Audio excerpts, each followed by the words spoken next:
his pals somehow find the time in between their normal adventures for a wide variety of sports and competitions. Mario Golf Super Rush marks the latest in the series that formally debuted on the Nintendo 64, and it attempts to straddle the line between offering a robust single-player campaign and a smattering of multiplayer options. Ditching familiar swing and strike mechanics make for a puzzling twist, and the lack of overall content is very hard to ignore. Even though the online experience can be another tee shot rolled into the middle of a bunker, the retooled RPG mode of Golf Adventure is fun while it lasts. So just how many fairways does Super Rush actually manage to hit? From the start menu, players can select from 3 different play options in addition to Golf Guide, which offers tips and instructions. Solo Experience allows you to compete against yourself in stroke play to shoot for the lowest score, or Timed Play to see how quickly you can get through a given course. Golf Adventure is this game's single-player RPG, and it takes you through the 6 total courses, mountains, desert, rain-swept, etc., with a light-through narrative, side challenges, and a few boss encounters.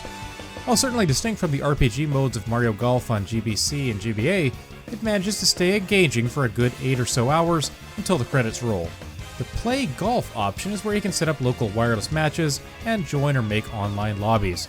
There are some decent customization options in terms of creating shorter rounds of maybe 3 or 6 holes, turning off special shots, and starting on a designated hole within each course.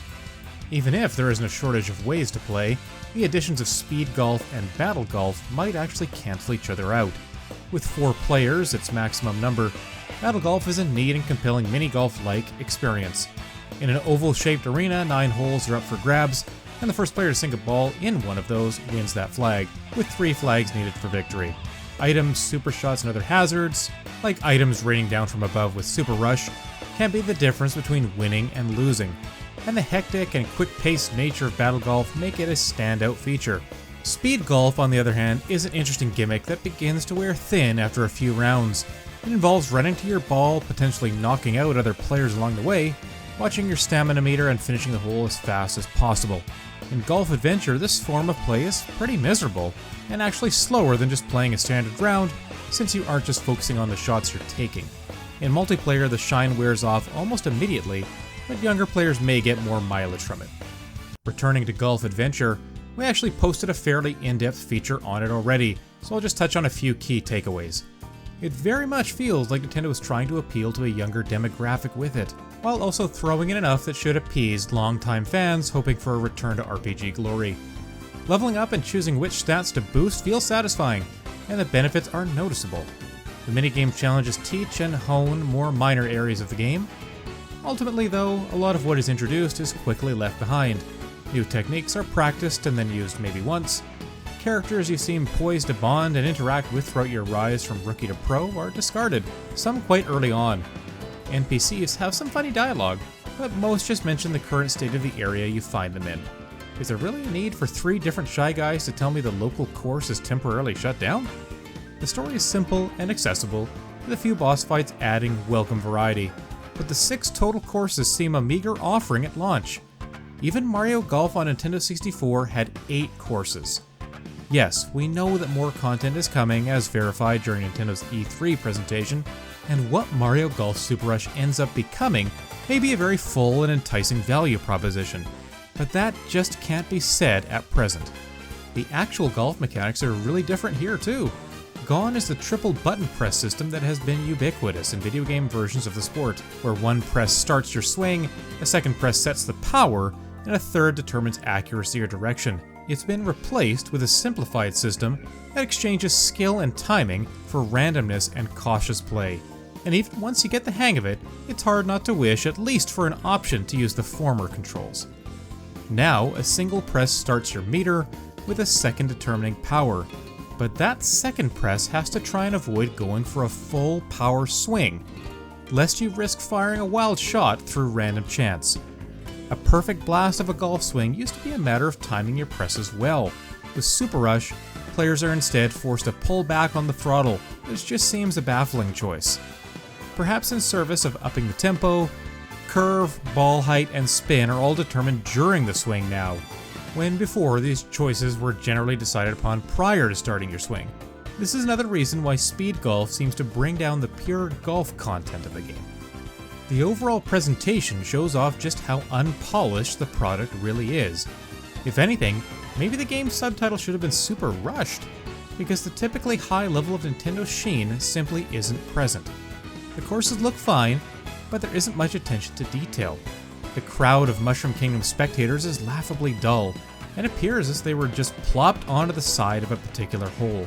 Even during solo play, camera angles obscure shots or fail to capture dramatic moments in close calls. On the putting green, characters will often be shown in the foreground shooting towards the background, meaning that you can't always see if your ball is even heading towards the hole.